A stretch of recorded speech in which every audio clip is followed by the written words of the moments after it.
ईमन चंचल ईमन चोर, ईमन शुद्ध ठगहार। कबीर साहब कहते हैं ये मन बहुत बड़ा ठग भी है, ये शुद्ध ठग है। इसने बहुतों को ठगा,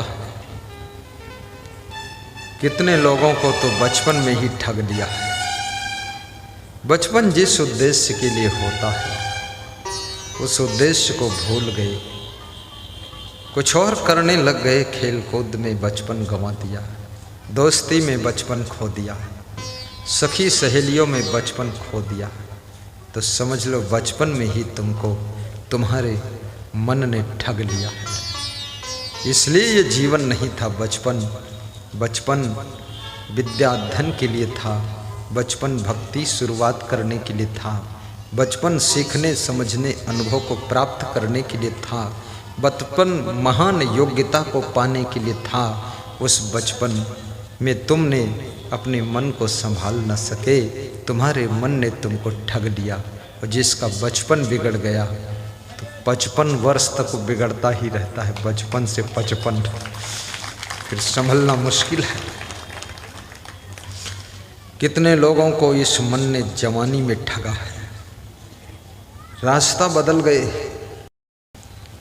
अलग रो रही है, माँ अलग रो रही है, पिताजी फूट फूट कर रो रहे हैं, बच्चे कह रहे हैं भाग्य फूट गई। हुआ क्या? पिता कहता है बेटा बिगड़ गया, बेटा कहता मेरा बाप बिगड़ गया, पत्नी कहती मेरा पति बिगड़ गया, माँ कहती मेरा लाल जो है महाकाल हो गया। अब क्या करें, बिगड़ गया। कभी तुमको शराब ठगती है, कभी जुआ, कभी ताश, कभी व्यभिचार, कभी ये काम क्रोध लोभ मोह ईर्ष्या द्वेष अहंकार, ये ठग भी तुम्हारे साथ में ही है, ये भी ठग लेते हैं। तो याद रखना, कबीर साहब कहते हैं यदि आप भी ठग बनो तो सबसे पहले अपने मन रूपी ठग को ठगो, अन्यथा ठगई करना छोड़ दो। जो मन सबको ठग लेता है उस मन को तुम ठगो और इस मन को अपने काबू में रखो।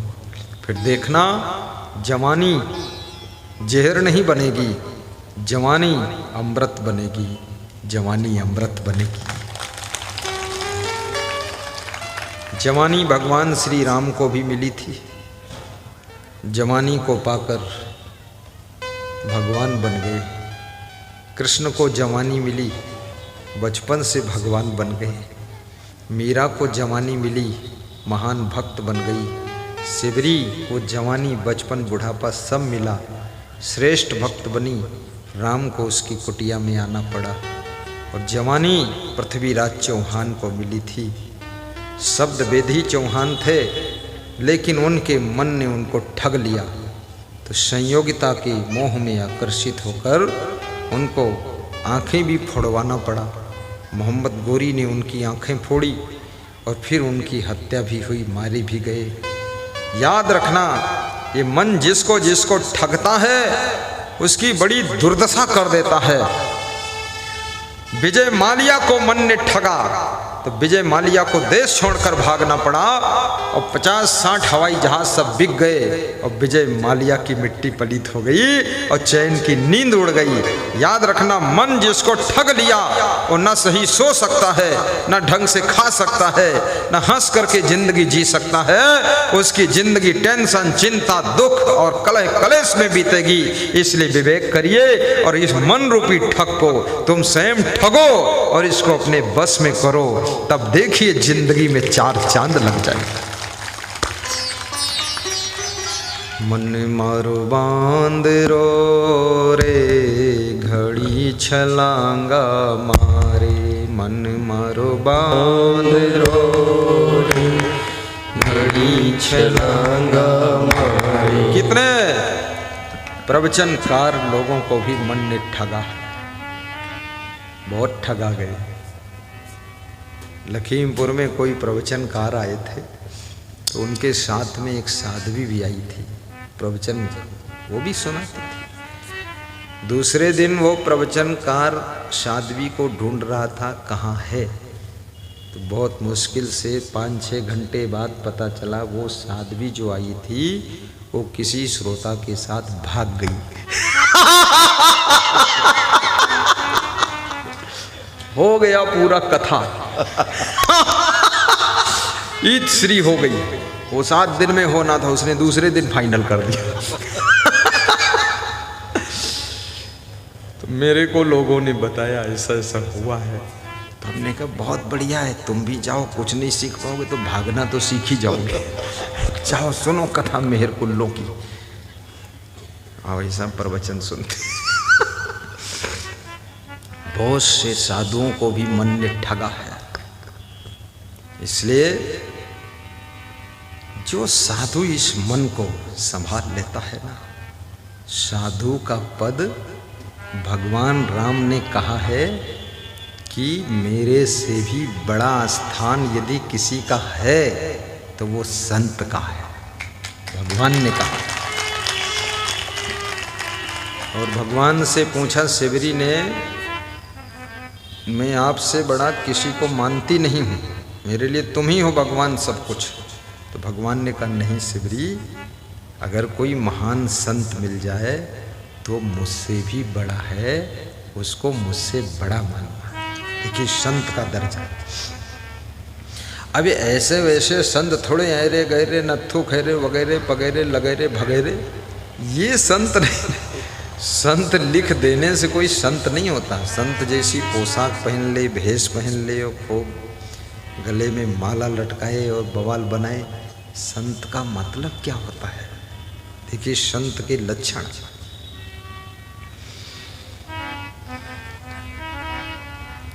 मुदु मंगले माए संत समाजू, जो जग जंगम तीरथ राज। और संत बनना बहुत सरल भी है, दुष्ट बनना बहुत कठिन, संत बनना बहुत सरल। संत में सुख नहीं महासुख है, और दुष्ट बनने में दुख नहीं महादुख है। संत लाइन में तो सुख ही सुख है। जाहि के विवेक ज्ञान ताहि को कुशल जान, जाहि और जाए ताको ताहि और सुख है। सब तरफ सुख है। 19 तारीख को मैं बद्दूपुर गया 8:30 बजे रात में, वहां भी सुख था। आज श्री लल्लन तिवारी, रवीश तिवारी, विक्की बाबा के यहाँ गया, वहाँ भी बहुत सुख मिला। शिवाधार जी के यहाँ 2 रात सोया हूँ, वहाँ खूब सुख मिला, बेहोश सोता हूँ। कल उदयराज यादव जी के वकील साहब के यहाँ जाऊँगा सुबह 9 बजे, वहाँ भी सुख मिलेगा। गाजीपुर जाऊँगा राजकुमार फौजी जी के यहाँ उसरी चट्टी में, वहाँ खूब सुख मिलेगा। श्री श्रवण यादव फौजी वो भी हैं, सुमन यादव उनकी पत्नी, वहाँ जाऊँगा शाम को 5 बजे, वहाँ भी सुख मिलेगा 4-5 बजे। सब सुख ही है। किसको सुख मिलता है? जाहि के विवेक ज्ञान ताहि को कुशल जान, जाहि और जाई ताको ताहि और सुख है। चाहे जिधर चला जाए। फिर उदाहरण दिया गया, क्या ये जो पैर में जूता तुम पहनते ना, इसका उदाहरण है। जैसे कोई पावन पंजारे पहिर चला जाए, कांटे नखों भरे का उसे कोई दुख है। अच्छे जूता पहन कर कोई चले तो उसके कांटा नहीं गड़ेंगे पैर में, खोबरा ओबरा नहीं गड़ेगा। खोबरा मतलब कहीं लकड़ी उछली पड़ी हो घुस जाता आपके खाल में, वो भी नहीं, सबको तोड़ेगा जूता वो। तो ऐसे अच्छा जूता पहन करके कोई रास्ते में चलता है तो उसको कांटे चुभने का दुख नहीं होता, कांटा चुभता ही नहीं है, वो जूता ही कांटे को तोड़ देता है। ऐसे ही जिसके पास में विवेक ज्ञान है, उसको संसार में वो कहीं भी जाए कहीं भी रहे, वो जहाँ रहेगा उसके साथ साथ में सुख शांति प्रसन्नता आनंद सब रहेगा। बस विवेक ज्ञान होना चाहिए। एक बार मैं विदेश गया तो वहाँ से 1 हफ्ते बाद लौटा तो अपने संतों को मैं छोड़ दिया था मध्य प्रदेश में। तो जिस भगत ने 8 लाख रुपए खर्च करके मेरा प्रोग्राम कराया था, 30,000 पब्लिक आई थी, हेलीकॉप्टर से स्वागत फूलों द्वारा, मैं मना कर दिया था, बोले होगा हमने कि पंडाल उड़ जाएगा, स्वागत बिगड़ जाएगा। तो बोले कि मैं छोड़ कर गया। तो जब लौट कर आया तो संतों ने कहा, अरे वो तो भगत सब्जी लाकर भी नहीं दिया हमको। तो हमने कहा सब्जी नहीं दिया, मेरे ऊपर तो 8 लाख खर्च कर दिया। बोले गुरुजी जहाँ आप हैं वहीं सब आनंद है, बांटे।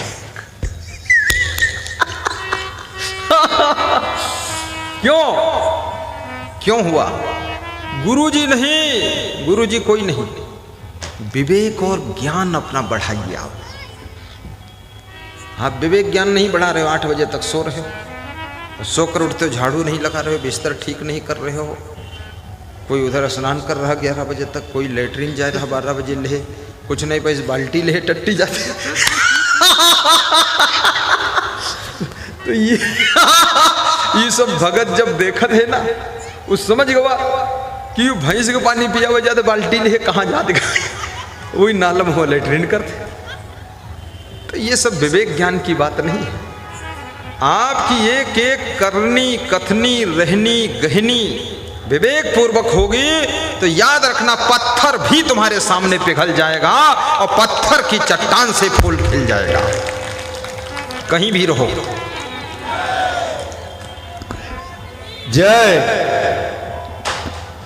मैं तो कई देशों में गया, सब जगह ऐसे ही मुझको मिला, बहुत प्रेम हो जाता था लोगों का, लेकिन मैं नियम से कभी विचलित नहीं होता, नहीं, नियम में बहुत पक्का हूँ।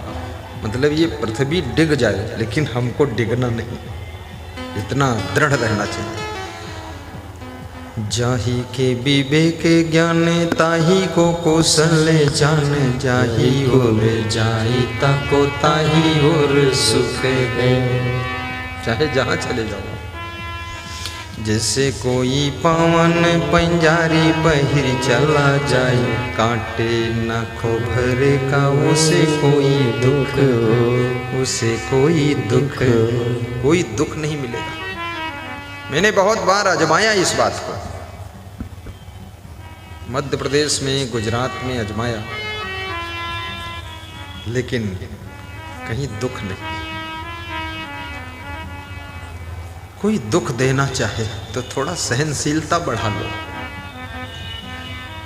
कोई तुम्हें थोड़ा बहुत ठग भी लिया है तो संतोष कर लो, कैसे दुख होगा। कभी कुछ ज्यादा मिल गया है तो थोड़ा उदार बन करके दूसरों को भी वितरण करो, दुख नहीं होगा। लेकिन आप अगर दूसरों का ख्याल नहीं करते हैं, संतोष नहीं करते हैं, सहनशीलता नहीं है। विवेक का मतलब क्या है?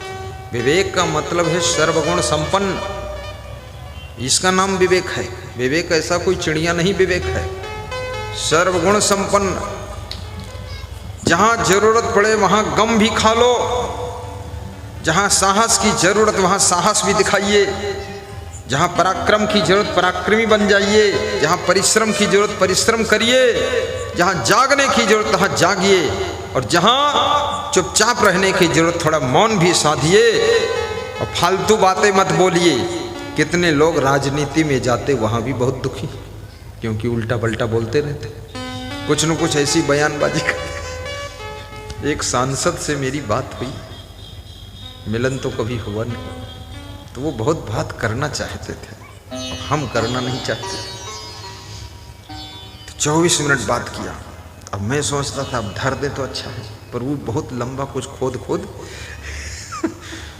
तो फिर आखिरी में बोले, अरे संत जी आप महान हैं, आप बहुत सुखी हैं, हम तो बहुत परेशान हैं, मैं राजनीति में जंजाल में पड़ गए। हमने कहा काहे परेशान? अरे बोले इमा कोई रास्ता नहीं है। तो हमने कहा क्या हुआ? अरे बोले 5 बार सांसद बने, मंत्री बने नहीं पाए। तो हम क्या उठ पटांग बोलते हो का? कहीं बोली तो खूब है अंधाधुंध। ज्यादा बोल उठ पटांग बोलने वालों से प्रधानमंत्री भी डर जाता है, मुख्यमंत्री भी डर जाता है। वो समझ जाता है कि अभी कुछ नहीं बनाया हो तब तो इतना धड़पड़ मचाई है, और अगर कहीं इसको कैबिनेट में घुसेड़ दिया तो ये तो हमको ही हैरान कर देगा, तो पावर देते ही नहीं। इसलिए बहुत ऊट पटांग कभी बोलना ही मत। राजनीति में तो ऐसा बोलो ही मत जिससे विवाद खड़ा हो, फायदा क्या उसको, गड़े मर्दे उखाड़ने से।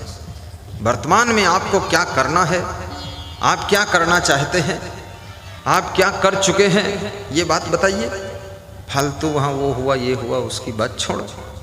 देश की प्रेजेंट टाइम की प्रॉब्लम्स को सॉल्यूशन निकालिए। आप क्या निकाल रहे हैं सॉल्यूशन, वो बात करते नहीं, दुनिया भर का खोदते हैं। तो ये भगवान राम कहते हैं शिवरी से कि मुझसे भी बड़ा यदि कोई है तो केवल और केवल संत है। लेकिन कौन संत? जो मक्खन से भी जिसका हृदय कोमल है। मक्खन को आग पर गर्म करो तब पिघलता है, लेकिन संत दूसरे के दुख को देख करके ही पिघल जाता है। वह संत